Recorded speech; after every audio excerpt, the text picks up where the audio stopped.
It's not just beer, it's people, it's artists, it's a community.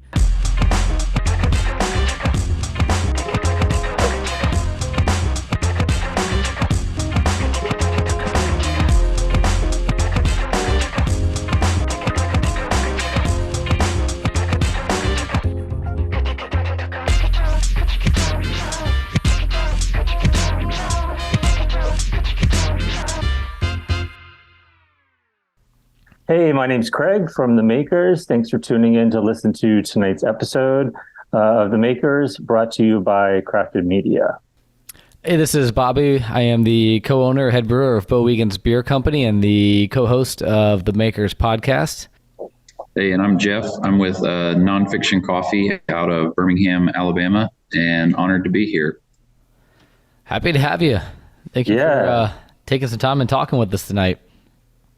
Thank you for having me.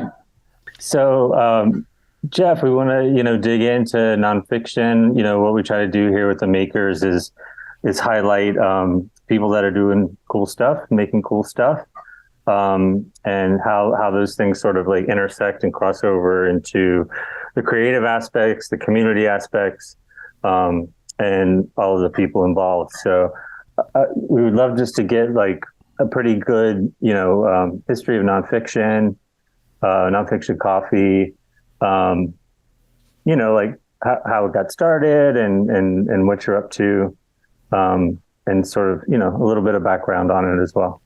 Sure. Yeah. So the company officially formed in 2015.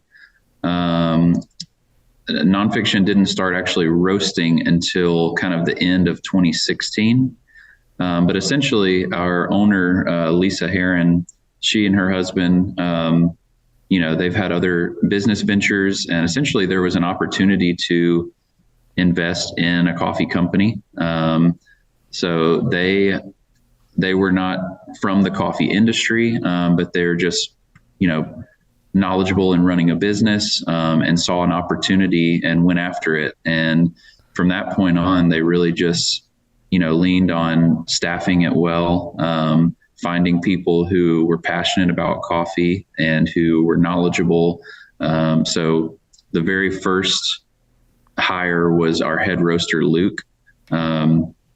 Luke came from a very well-known Birmingham coffee establishment by the name of Octane Coffee, which was ultimately bought out and no longer a brand. So it opened up the opportunity for him to come kind of help really lift nonfiction off the ground, and slowly and organically just started picking up clients.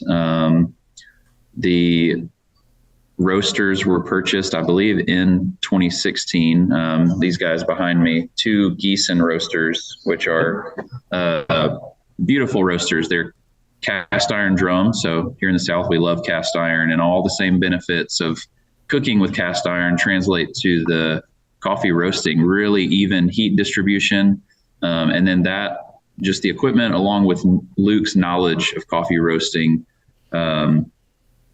really kind of just started off on the right foot. I came on so I started volunteering on my off days from my corporate job that I hated. I loved coffee and wanted to kind of become more knowledgeable in it. So I started volunteering on one of my 2 off days every week in 2018.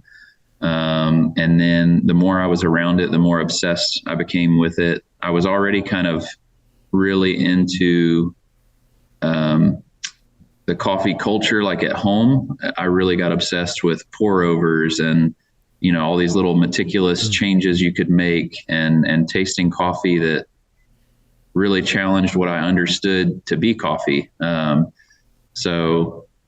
then in 2020, I actually came on full-time here to kind of take over the sales aspect of things and growing the company. So it was a big leap of faith. I left my job that I had been at for almost 10 years, came on full-time January of 2020, and March 2020 rolled around, and that was a little bit of a scare. Yep. But we rolled with it. We had maybe a couple of days worth of like, oh my gosh, what's going to happen? What are we going to do? And all I knew was that I had wanted the opportunity to work in coffee somehow, and now I have it. So I can't let the fear of what could go wrong, hold me back from doing what I've wanted to do for a long time. So I just started calling cafes. I knew that there would be, obviously people would still need coffee, even though they were at home. So I started growing the online store, and then just finding cafes who maybe they were having supply chain issues, and we could step in and take a little bit better care. And we grew during the pandemic, and we've kind of been on a constant upward trajectory. Obviously some moments a more steep growth than others, but it's been relatively constant for the last 2 years or so. But as far as Nonfiction, the brand, it really, we love to, if you go to our website and look at our blends and stuff, you'll see that we lean heavily into the literary theme. But ultimately, to us, we view ourselves as storytellers.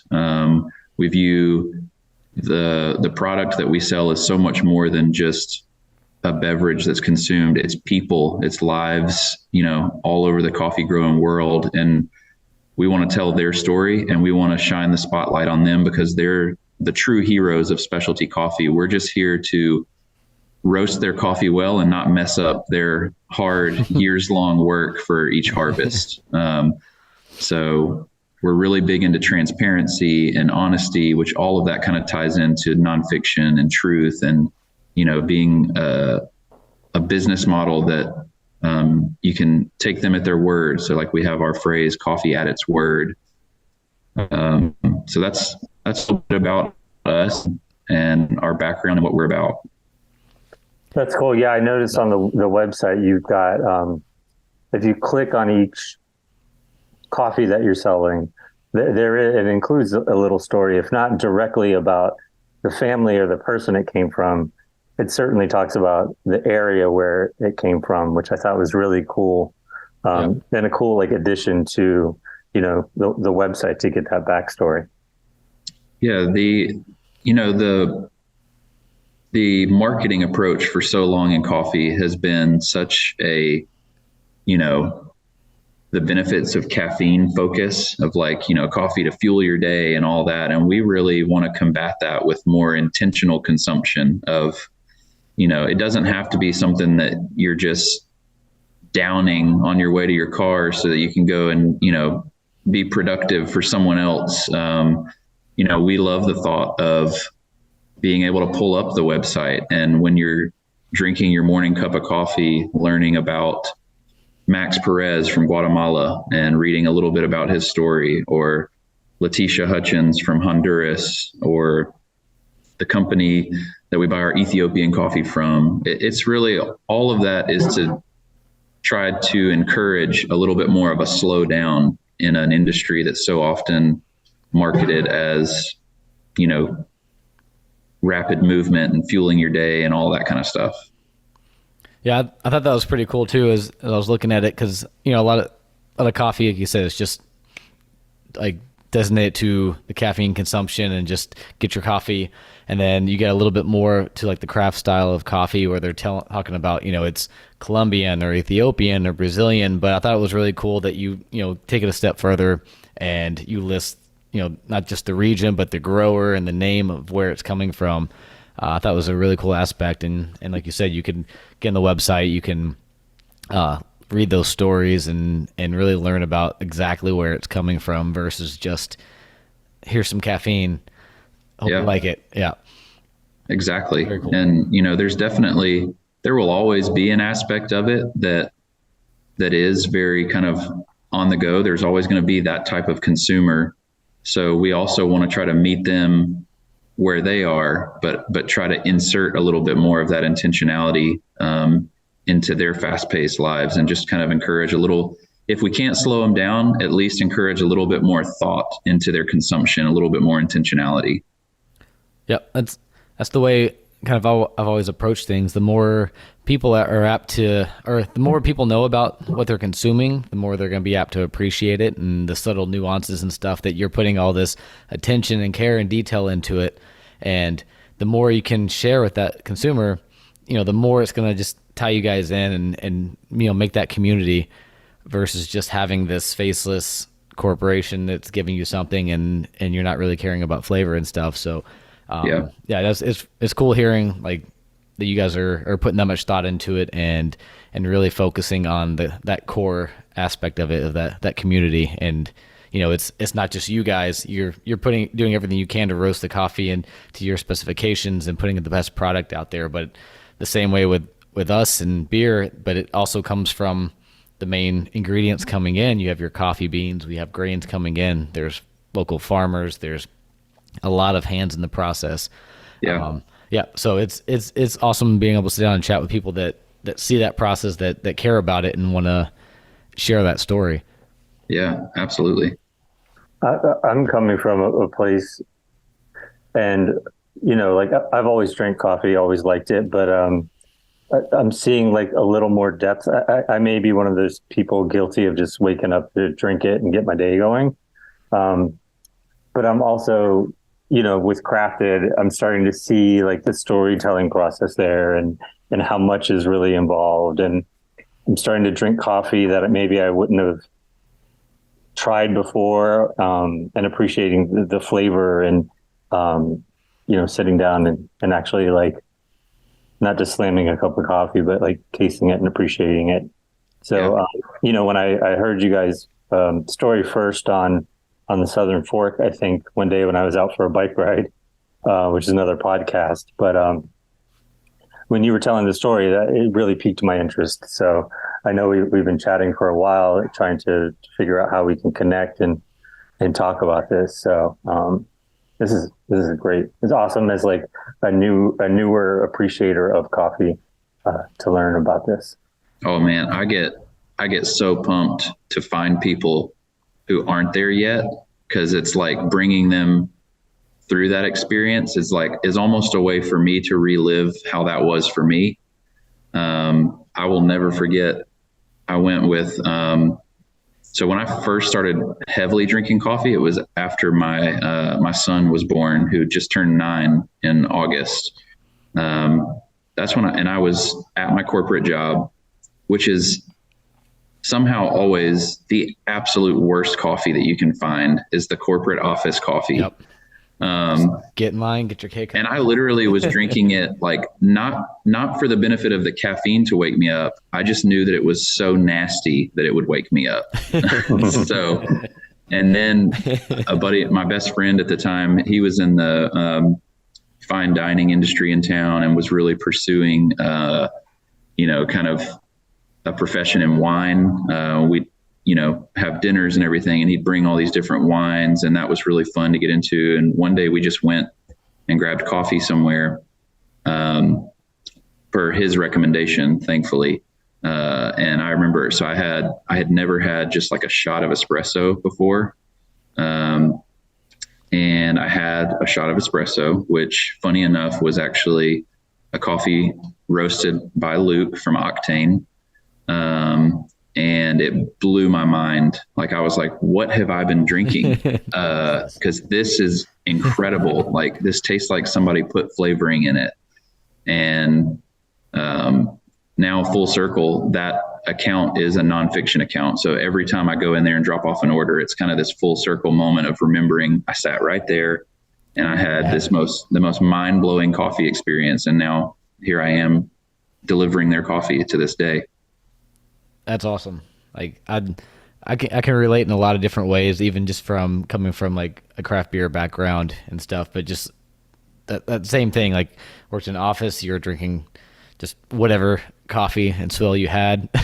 Same thing with different beers until you have that first one, and then you have somebody that does it right, and you're like, it changes your whole perspective. You're like, what is that? It's a combination of like joy and pure anger of like, someone's been lying to me. What have I been drinking? It just opens up that whole world of possibilities. And That's cool. Like I really appreciate the fact, like I said, you kind of went down that rabbit hole and dove straight in.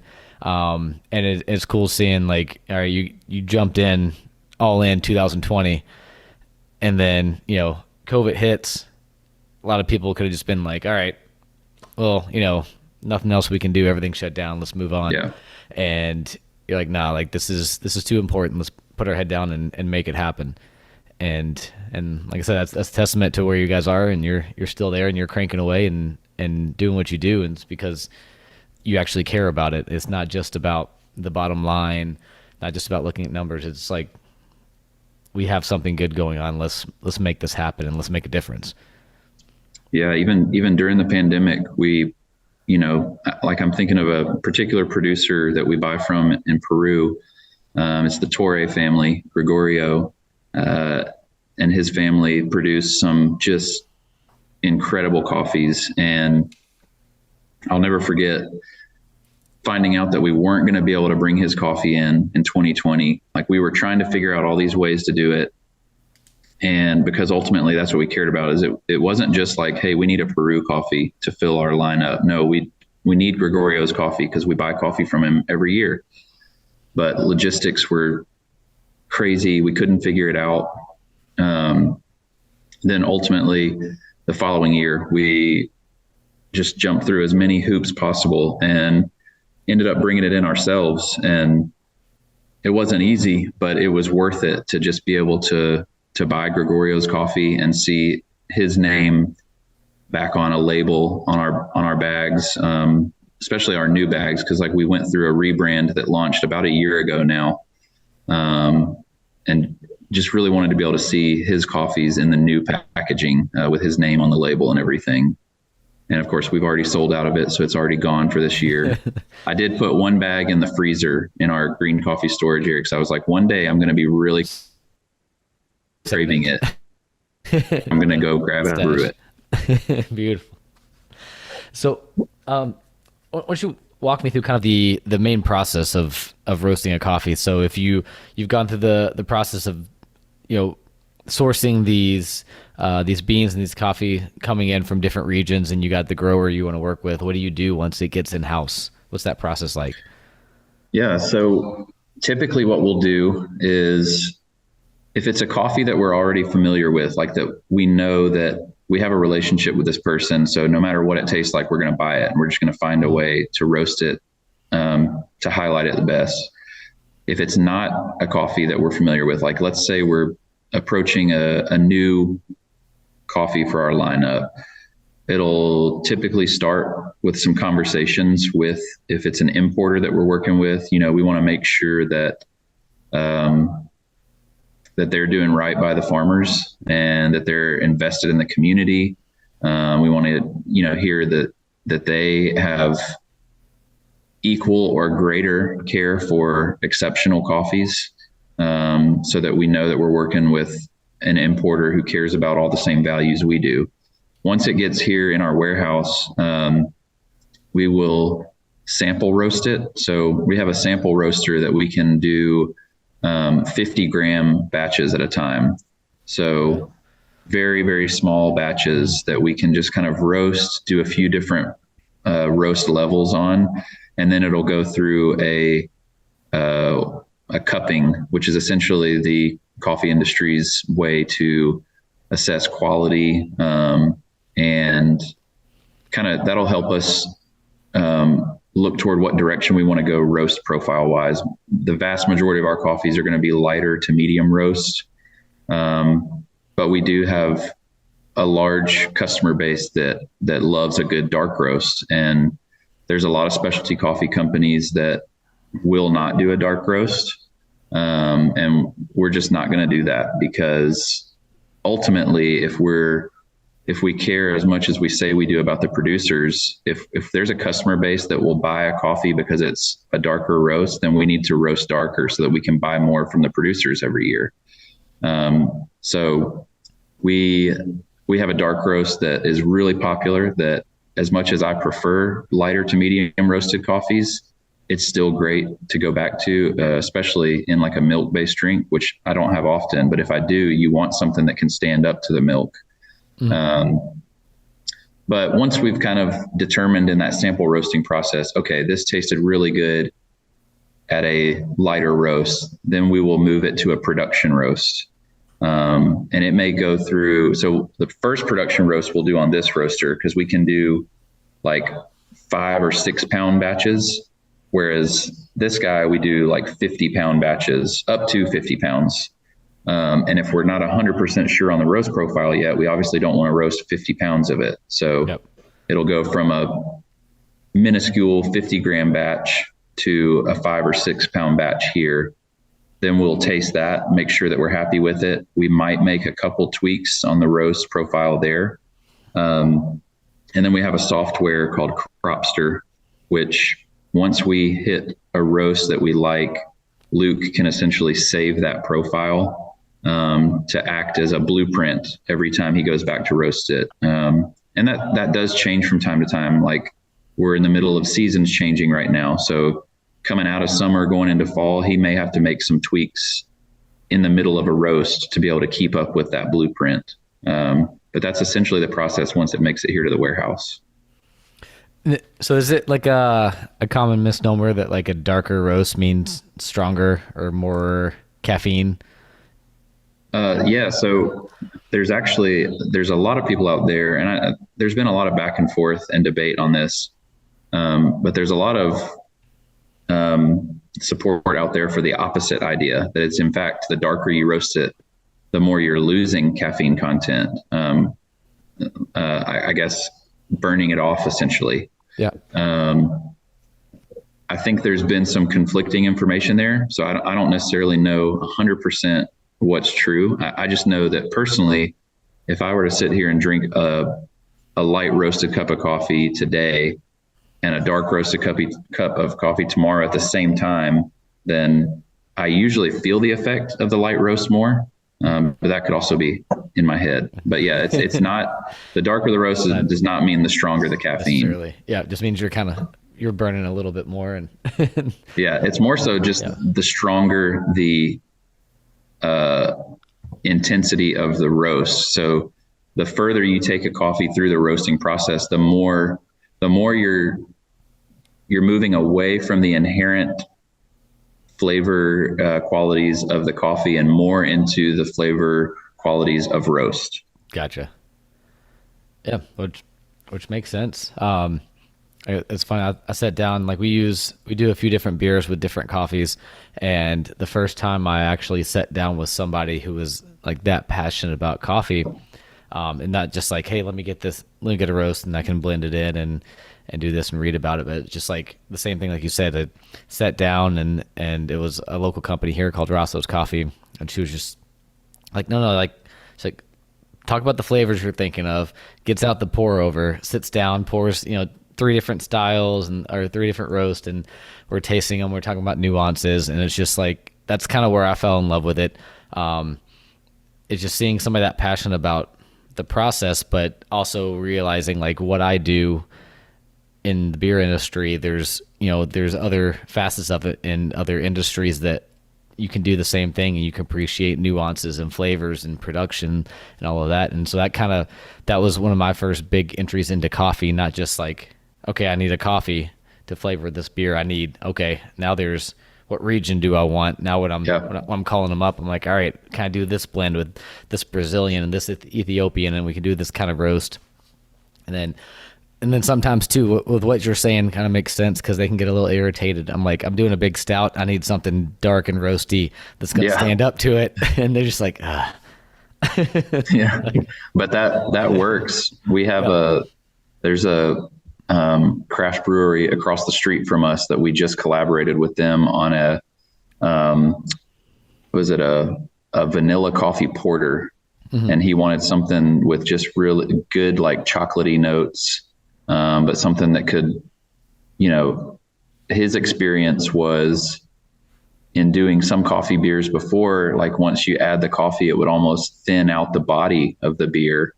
So I was kind of, this will make a good segue into like the product that we're currently working on, but I was practicing a lot with brewing cold coffee. And having it in its ready to drink form, and then also brewing it as a concentrate. So I told him, why don't you let me bring you some of this concentrate, because it's going to be really thick and is not going to take away from the body of the beer, which really intrigued him because he had only done like a standard, cold brew added to a beer. Or I think he had even said some beers he'd literally just dumped whole coffee beans into it. But yeah, so they released this vanilla coffee porter using our washed Guatemalan coffee from Max Perez, and it's a concentrate, and it was phenomenal. He brought some over here for us to try it, and it definitely had plenty of body and lots of really good chocolatey coffee notes, that played really well. He did like a Madagascar vanilla with it, but it's an awesome beer. Also, what was the name of that brewery? It is Oak Mountain. Awesome. Oak Mountain Brewing Company in Pelham. Very cool. Well, if you're around the area and check it out, then let us know what you think of it. It sounds awesome. Like that's kind of the beauty of it is, like I said, even when you're tying it into the craft beer aspect, it's not just, all right, here's some coffee, let's introduce it, but like working with someone like you where you can, like I said, introduce this concentrate and really dial in the flavors. Yeah. That's awesome. The weird part was when he brought it here for us to try, in the setting of our warehouse, there was a lot of vanilla on the flavor, but then you go there to the brewery, and all of a sudden you got more coffee. So I don't know if it's because it smells like coffee in here, so that distracted from it a little bit, but then you go sit at the bar there and it's way more coffee forward. Luke, our head roaster, is really big into craft beer, and he's gone over there a couple times to get flights, and we'll get that one in there. And he says it's much more coffee forward in that setting than in our warehouse, which is really weird, but also cool. Yep. That's cool how your mind can sense different things and stuff. And maybe, like you said, it smells probably like amazing coffee over there all the time. You might be desensitized to it. I am, because people walk in here and they're like, oh my God, it smells amazing. And I'm like, does it? That's what I tell, like when we're doing like trainings and tastings and stuff, like you'll see me doing it even now. Like, I think I'm just so used to doing it. Like when I'm trying a new beer or trying to get flavors out of it, like I'll smell my shirt or something else that I know is going to give me a new sense. And then you could smell the drink and you get those flavors back, because it just kind of clears your senses of everything that you're used to. Yeah. So probably a little bit of that going on. It sounds almost like cologne, like, when you try on cologne, they always have like coffee beans that you can They do. Yeah. There you go. Yeah. To reset your nose so you can smell the next one. Yep. Okay. I would like to, like you said, piggyback off of what you were saying about the cold brew, because I know you have, I like to talk about collaborations, because collaborations, I feel like, are an awesome way to sort of like highlight, what a coffee roaster does and a brewer does, or, like Bobby, has done tons of collaborations with cookie companies, right? Or like bakeries. From the Makers episode that we did a cake sort of inspired beer, but the collaboration that you guys have been working on, trying to remember off the top of my head, the origin stories, right? The cold brew in a can. So it's your first canned coffee. And I noticed, I haven't seen the can itself, but I've seen pictures of it. It does have the story of where the coffee comes from. So, and then also, is that part of the water? There's like, I know there's a story of like locally sourced water that you got to brew the coffee with as well. Yeah. So I've got a couple, we have the printed cans in-house now. Beautiful. So wow, this is Max's coffee. You probably can't tell in the picture, but it's like it's a duotone, like a lighter purple and darker purple text. But yeah, so we partnered with Blue Spring Water out of Bluntsville, Alabama. They're about 50 miles north of us, but it's a natural spring. And we've got this other one. So both of these cans, the whole concept behind Origin Stories is just to find another avenue to highlight the producers and to make the product about them. So you'll notice even on the front of the can, the producer's name is in larger, bolder text than our name. So our name kind of hides up here at the top, but the producers' names are front and center.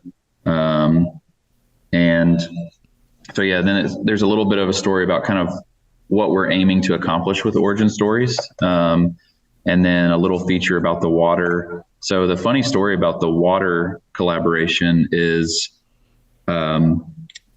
we were actually headed to like a sales call. We were meeting with a client, and typically I would just fill up some gallon jugs of filtered water here at the warehouse on the way out to a meeting.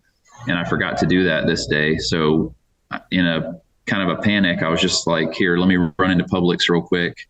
I just wanted to grab some, decent water, and I saw Blue Spring water, and I was like, let's just grab that. That's obviously really nice local water. And then in the sales call of like brewing coffee with this water, my counterpart, Alex, and I were kind of like looking at each other like, this is noticeably like really, really good.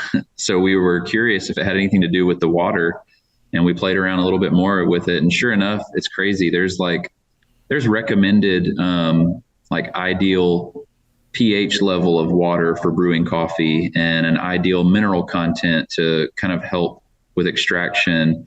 And we went to Blue Spring's website and pulled up their water report, and it's like checking all the boxes of like Specialty Coffee Association says that between 7 and 7.5 pH is ideal for brewing coffee, and theirs is like consistently between 7.1 and 7.2. So it was just kind of mind blowing that this natural spring that's 50 miles north of Birmingham is just ideal for brewing coffee. And we already were kind of tossing around the idea of wanting to get into the ready to drink coffee world, but just didn't know what that would look like yet. Didn't know if we would do cold brew. That's the other thing. So this is not a traditional cold brew. It's a flash chilled coffee. A quick rundown on the difference is cold brew is steeped for anywhere from 16 hours to 24 hours. And it's steeped at either room temperature or refrigerated temperatures. And we wanted to do something different because there's a ton of cold brew out there right now. So flash chilled is brewed hot, like a regular, drip coffee, but then rapidly chilled down. And you get a totally different flavor profile. If I were to cold brew both of these coffees, they would taste totally different than the way they do as a flash chilled coffee. They're more complex, they're sweeter. You just get a little bit more of the inherent sweetness and acidity from the coffee, whereas cold brew is known for being much less acidic and really just kind of chocolatey. But we like really good balance and sweetness to come out of the coffees. So we just started playing around with different brew methods. I researched a really long time to land on our method that we do now, which I leaned heavily on the craft beer world of like finding tools to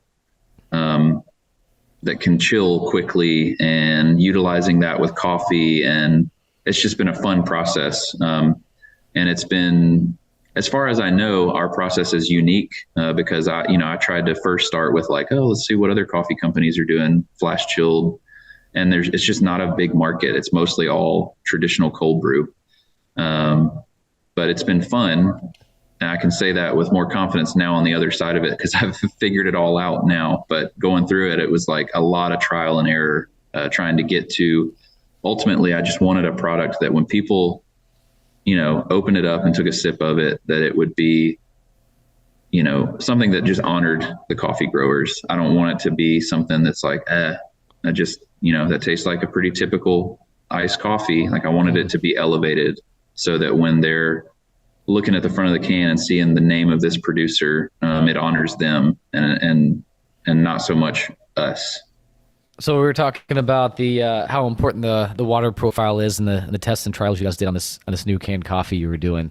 And that's something that I've actually always been fascinated in, just from my background. And every beer we do has a different water profile, and we're always tweaking and making it and doing different things with it and getting different results.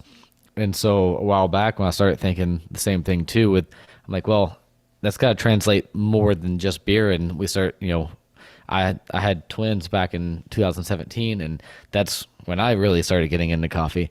That'll do it. Oh yeah, that'll do it. And so when I started bringing it more at work and at the breweries, like I started making different coffees, and then everybody always kind of laugh at me, but I'd started doing different water profiles, and I'd add different minerals and testing different ways until then people would ask, like, all right, are you treating the water or not? Or like, do I want a cup or no? Like they want to make sure that we're we're using different brewing water and stuff with that. So, it's very cool to hear that you guys got that in depth with it, and not just stopped at the bean and the roast. But I mean, once you think about it, you don't have full coffee without water, and that's going to make up a large portion of that cup. So it's like 98% water. So you want it to be good water. You can't just throw whatever on there, and then it's going to destroy whatever bean you put so much care into bringing in and roasting. So, So you want to talk a little bit more about that? Like how, what was your trials and tribulations with that? Like how long did it take you to get that dial it in? Yeah. So traditionally, flash chilled coffee came from Japan, and it's brewing essentially a pour over ice. You brew a concentrated coffee with a certain amount of ice weighed out, so that when it accomplishes the two things of chilling the hot coffee and diluting to the correct temperature, to the correct strength, that's what you're going for. So originally, that's what we were doing, is just using ice. Of course, we quickly realized that that's not sustainable if we were to scale up, because then you need, like, if it's really going to be Blue Spring water, then we'd have to make Blue Spring ice cubes too. So that's what led me down the path of, like, how can I just brew the product at the correct strength and then get that chilled down quickly. So that was a lot of the trial and error, is figuring out how to accomplish that. And again, I just leaned heavily into the beer world and finding tools that beer brewers used to rapidly cool things down, and started going that route. So that was the bulk of the trial and error. And then, of course, me looking like a mad scientist with the bricks meter over there, measuring my extraction, putting in formulas, because the ideal coffee extraction is between 18 and 22% extraction of the coffee. And once you go over that, you start dealing with more of the plant fibers that are going to be more bitter. And if you don't get enough, you're dealing with mostly fats and acids. So it's going to be sour and thin. So it's, finding a recipe that landed me somewhere in that. My favorite have kind of landed somewhere in the 19 to 20% extraction. But as long as I'm within that 18 to 22, I'm content. But I also want to be very intentional to make sure that each coffee is extracted that well. So the bulk of the trial and error was through figuring out how to get the coffee cold as quickly as possible, and finding a consistent brew recipe that was, constantly landing in that window of 18 to 22% extraction. Very cool. Are you guys doing this process in-house, or did you team up with someone else to figure out the packaging of it, or what's your process like doing that? Yeah, it's all in-house right now, very small scale. And I kind of like have a general idea of the next steps that we would take as it organically grows and we scale up. But it's all in-house right now. We got the cans in just a couple weeks ago. So they're all printed and ready to go. And I'm just seaming them all with an October seamer right now. Okay, I can relate to that. We've been there. That's awesome. Yeah. That's it's no small investment to go that route and go into packaging, especially as a small scale company, and to make sure you're doing it right, making sure it's to spec, and then getting it in that can and focusing on quality and stability and flavor. It's a lot. But at the same time too, I can kind of tell like it's exciting for you. Like this is Oh yeah. it's a new venture. It's something fun to do and figure out, and this is that next challenge. And I think that's something that ties us all in together of why we do what we do, because we get excited about it. If you just want to go to work every day and push buttons and drink shitty coffee, Yeah. There's plenty of that out there for There's you. plenty of that out there.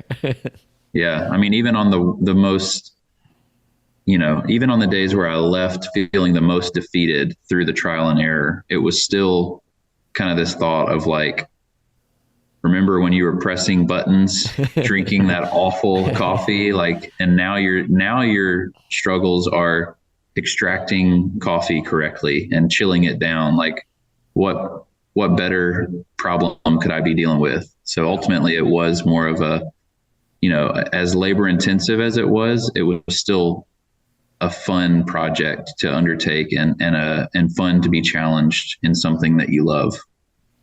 Yep. I always said it could be worse. I've done a lot of different jobs, and ever since, like with even the brewing and just anything in production, there's things that go wrong and you have some bad days, but Oh yeah. just sit out back, could have a beer. Yeah. It could be worse. There are Absolutely. much worse things to worry about.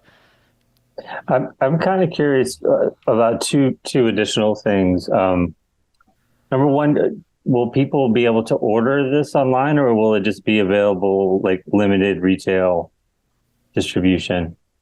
So we're actively looking at and again, the beverage world is new to us, so we're not very knowledgeable on logistics.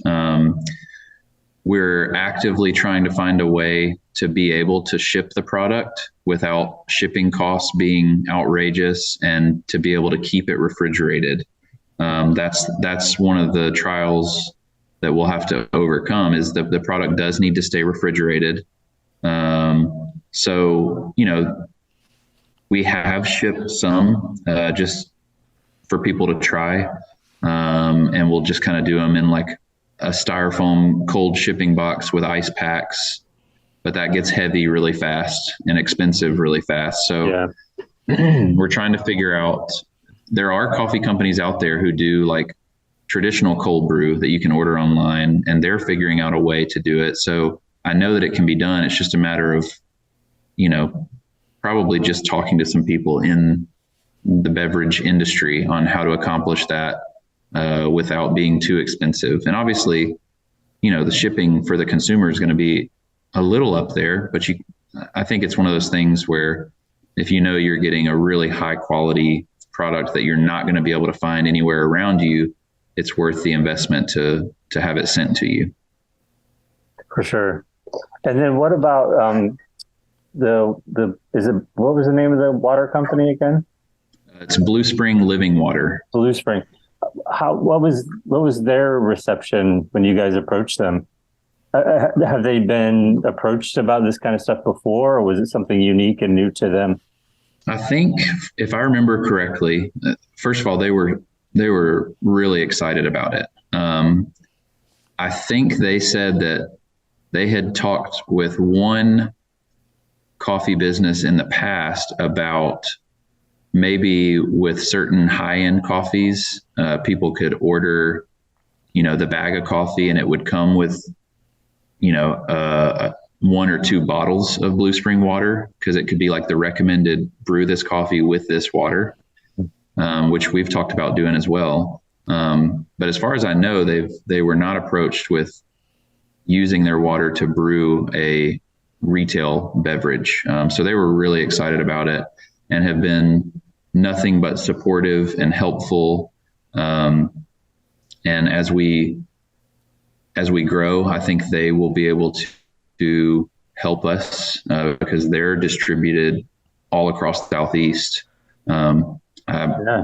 I don't know how far up y'all's direction they would go, but I wouldn't be surprised if Whole Foods up there carried their water, because I know Whole Foods in a lot of different areas in the Southeast carry it. But that'll be great to just have someone, obviously the water industry is totally different than coffee, but just to have someone who's familiar with regional logistics to be able to lean on is going to be super helpful. Yeah, that's super cool. Is there, in addition to a flavor aspect of it, is there also an additional environmental benefit of using water that's a little closer? I mean, I think I wouldn't know how to put into words, but I feel like there's got to be a sustainable aspect to using local water instead of, whereas we could just have our water running here constantly. That's just city water. But, being able to just go out there and get the water that we need and use it specifically for that. So there's not a lot of waste involved. We've got the recipe dialed in, so it's using the exact amount of water that we need without being wasteful. So I'm sure there's probably a much more eloquent way that I could speak toward the sustainability of partnering with a local water source. But that's the best I got currently. I got a question to kind of deviate from that real quick, but are you just personal preference when you're drinking your coffee is if you're going away from the new launch and you're going to brew a new batch, are you solely pour over, or is there do you prefer a French press sometimes, or is it forbidden to use just the machine and press a button and let it do its thing? When I first started here, absolutely. I was just like, I'm only doing a pour over. And the busier I get, which is a good thing, the more I appreciate just a good solid batch brew that I can rely on. As long as the machinery is good and brews at the correct temperature. That's the problem with most home coffee makers is they don't reach proper brewing temperatures. So no matter how good the coffee is you put in there, they're only brewing at 175 or 180 degrees, and you need to be up at 195 to 205. But if you've got the proper equipment, a batch brewer is very nice and very helpful to brew larger quantities. Like on busy days at work here, I just want to brew a pot and be able to have multiple cups without having to stop and go make another pour over. Right. But I do love, that was kind of my first love with coffee, is exploring pour overs and different brew recipes. And I love the, kind of ritualistic aspect of waking up in the morning. Usually for me now on the weekends, just all right, I'm going to pause and just really, I'm going to spend 10 or 15 minutes executing a beautifully extracted cup of coffee, and it's worth every minute, which of course, not everyone agrees with. People will joke with me all the time, especially if I start bringing my equipment on family vacations and stuff, and they're like, oh, okay, we get it. But then next thing you know, I'm being asked to make all the coffee for everybody. Oh, for sure. Everybody wants that.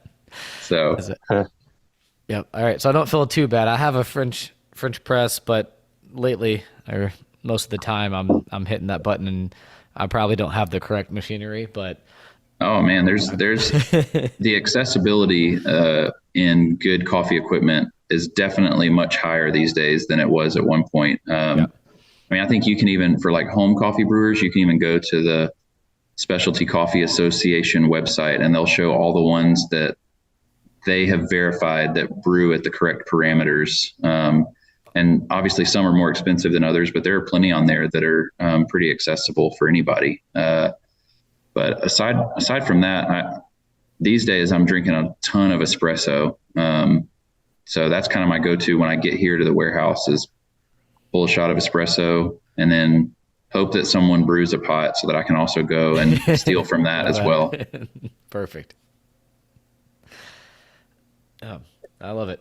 Yeah, I think we hit, I mean, most of my questions. Like the biggest thing for me, like I said, I wanted to chat with you about the water profile because I love hearing that, and I think that's something very important. I'm stoked you guys are focusing on that.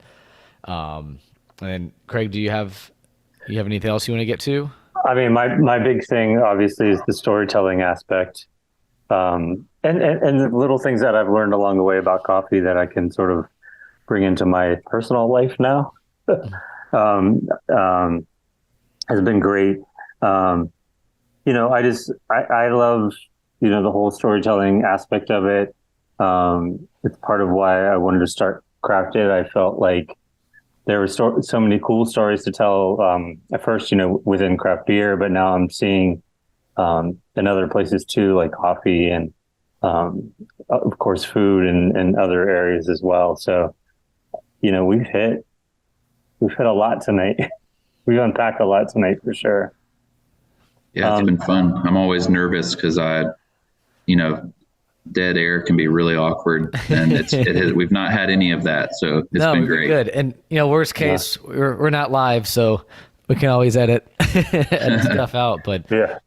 yeah, no, Well, yeah, hopefully, as we continue to grow our footprint throughout the Southeast, I mean, I'm constantly looking, but I'd love to. Hopefully, we'll find a cafe up in North Carolina somewhere. So that's where both of y'all are from, right? Is it North Carolina? We're actually both down in Florida. Oh, why did I think North Carolina this whole time? The newest season of Crafted that I just did was in Charlotte. Oh, okay. Maybe that's what. Maybe I just saw Charlotte and didn't look beyond that. No, where in Florida? Bobby's over Orlando area. I'm near SpaceX, where they shoot off all the rockets on the central, but on the coast. Okay, gotcha. Not we're in Florida. We do have we have one current client in Florida, but they're closer to us. They're in Rosemary Beach, off 30A. But hopefully we will continue to grow further south. Absolutely. I'd love to try some out, and hopefully once you guys get rolling with the new release with the cans and stuff, we can get some down this way. I'm trying to think too, just like logistically. Well, I've seen some stuff come through from the retail side, from us, or even like beer distributors will carry different cold brew coffees and stuff like that I've seen come in and out. Like it could be an avenue, and if for us, I know that'd be super easy to order. We could just going on with one of our orders. And yeah, I've noticed that as well, that there's a lot of there seems to be more and more of a desire / need from distributors to find more non-alcoholic options, just to grow their profile, basically. So that's definitely something that we've looked into, as well as looking into like beer distributors. I've found some more statewide ones here that we may look into, but I think initially, and it'll be good just for the sake of organic growth, that we'll start off, everything just like we're doing here in the brewing. It's very small scale right now, steaming it by hand. And then locally we'll, get some refrigeration in our delivery van and just take in, big totes of cans to the local grocery stores here. And as it just organically grows and more people try the product and more people find interest in it, hopefully then we'll start to be able to have easier and easier conversations with distributors because there's a demand for it. Yeah, for sure. You just want to, conquer your own backyard and get the process down and grow it. And like I said, you'll make, more selling it yourselves and getting throughout the local community versus going through a distributor right away.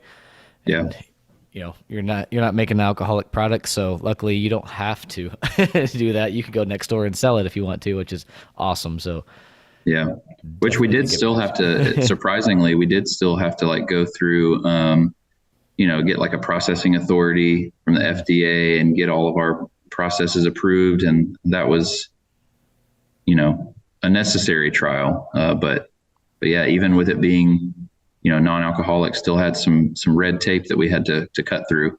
Always regulations, but yes. Yeah. And sometimes it's not, like you said, it's not necessarily a bad thing, making that people are following the right processes and stuff. Yeah, totally. And helping you out. Well, we'll have to get you guys both some coffee sent down your way, and then hopefully soon I can get some cans to send your way as well, for y'all to try out. I would love that.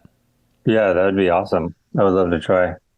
I did. You know what? Can I quickly ask you one more? I know we're trying to wrap up, but I Go saw for it. on the website there's different processes of coffee, and this is more just personal curiosity. But I see like natural process, wash process, and then I saw honey processed. What is that? What does that mean? Okay, so the easiest way to describe it is, so those are the three main processes: is washed, honey, and natural. There are some other processes that are a little more, they're more and more common these days, but they're kind of on the more experimental side. But one way that you can think of it is to compare it to wine. So wash process is going to be like a white wine. It's very clean. So what they do is they take the seeds of the coffee fruit totally out of the cherry, and they wash the coffee, and get all of the sticky mucilage from inside the fruit off of it. And then once it's really clean and washed, then they'll put it on raised beds to dry in the sun, or sometimes they'll just have like a big concrete pad that they go and kind of turn over throughout the day. A honey process could be compared to like a rosé. So what they do with that, again, they pull the seeds out of the fruit, but instead of washing off all of the mucilage, they leave all of that sticky, slimy mucilage on there and put that out to dry. So it's not actual honey. It's the sticky byproduct of the fruit. So they just refer to it as honey process. And then you make it to natural process, which is like a red wine, where the fruit is kept totally intact and laid out into the sun to dry. So all those sugars from the fruit are breaking down and going onto the seed. And once, I think on average, they're usually dried for a couple of days, and then they will strip the seeds out of that. But you've essentially been baking in the sun like a raisin. So you get totally different flavor profiles between those three processes, where a washed coffee is going to just be inherently bright and clean. A honey process is going to be a little bit more creamy and complex. And then a natural process, like if you're in a cafe and someone grinds a coffee that was naturally processed, you're going to know, because it's going to start smelling like blueberry muffins in there. Like it's very fruity. So maybe that's something we can do. Maybe we can send you like one of each process to be able to try them side by side. Even in whole bean form, they will smell totally different. The naturally processed coffees smell phenomenal. They're very fruity and very sweet. Cool. That's neat to know. Yeah, that's fascinating. That's very cool. Cool. Well, maybe we'll revisit in the future, have another podcast conversation. Maybe if you ever make your way down here, or we get up to Alabama, let's swing through and check out the cool facility in the background there. Yeah, y'all come on. We love having people at the warehouse, and definitely will hit y'all up if I find myself down that way. I would love to go watch like a rocket launch. Drink a beer, watch some rockets. Hey, Something to get into. Go to Disney. I'm sure there's a Disney trip very near in my future. I have my daughter is about to turn 2, and she is like Mickey and Minnie fanatic. I never thought I'd have a big like Mickey Mouse kid, but she is over the top for Mickey and Minnie. Yeah. So I know I'm going to be down there soon. All right. Well, thanks for joining us tonight. And Bobby, great to see you as always. You as well. Thanks. Nice to meet you, Jeff. Yes. Hey, nice to meet y'all both. Thank you so much for, being interested in having the conversation, and love what y'all are doing. Sure. And why don't you tell everyone like where they can find nonfiction, like online, socials, all that stuff? Yeah. So socials, we're most active on Instagram, which is just at Nonfiction Coffee. And then we do have an online store where you can kind of browse through all of our current offerings, read a little bit about some of the producers, and that is nonfictioncoffee.org. And we do ship nationwide, really fast turnaround too. So if any of y'all are interested in purchasing some coffee, and even if you have any questions, like if you want recommendations, I currently run our Instagram. Don't hesitate to just send over a message. I love to chat all things coffee, and you can tell me what kind of coffees you prefer, and I can point you in the right direction. Sounds great. Awesome. And Bobby, you want to plug Bowegans? Yeah, I think by this point they might know where to find us, but same thing on the socials, just at Bowegans Beer Company. Plugging away this week. We got our big festival this weekend, but by the time this airs, it'll probably be over. But we're running the Central Florida Top Brewer Festival, so just been gearing up for that all week and getting our beers in line and everything set up for that. So I'm excited for Saturday. I'm excited for Sunday. I'm going to sleep a little bit, I think, but it'll be good. Cool. And for Crafted, you can find us at crafted-culture.com. Thanks for joining us. Listen to the makers, and we'll see you guys next episode. Cheers. Cheers. Later, y'all. It's not just beer. It's people. It's artists. It's a community.